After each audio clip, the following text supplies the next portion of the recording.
योगिक क्रिया, योग साधना और प्रज्ञा की पराकाष्ठा के ज्ञान को उजागर करने वाला वीडियोज की श्रृंखला का यह 32वां वीडियो है, जो महायोगी गोरखनाथ ने समाज कल्याण और जिज्ञासुओं की ज्ञान पिपासा को शांत कर ज्ञान और आनंद की चरम सीमा की अनुभूति के लिए अर्पण किया था, ताकि इच्छुक लोग तृप्त हो सके। महायोगी गोरखनाथ ने कहने के लिए कुछ भी नहीं छोड़ा।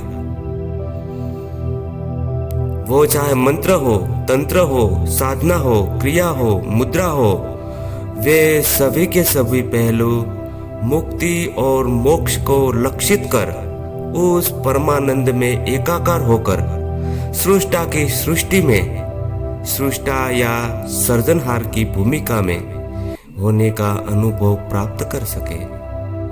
साधना एक हवाई जहाज की तरह है, जो जल्दी में है उनके लिए एक सबसे अच्छा साधन है।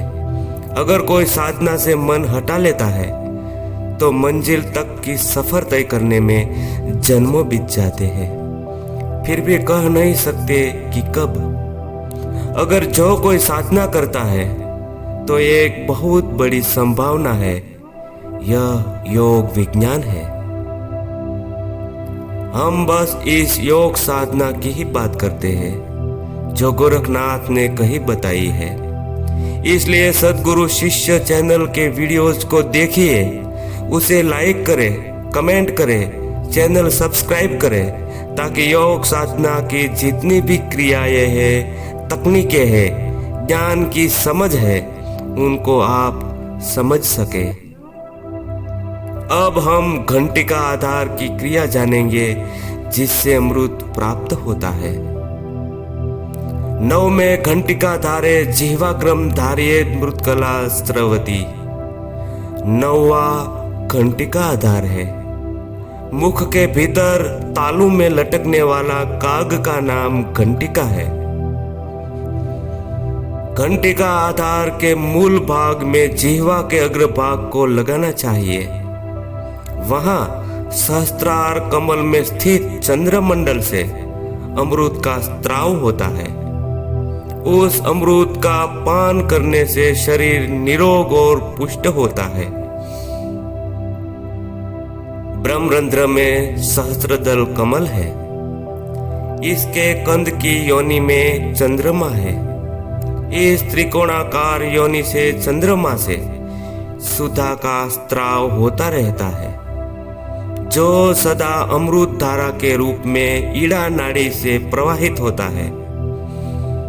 जिह्वा के मूल में एक सूक्ष्म मार्ग है, उसी से यह अमृत कला टपकती है।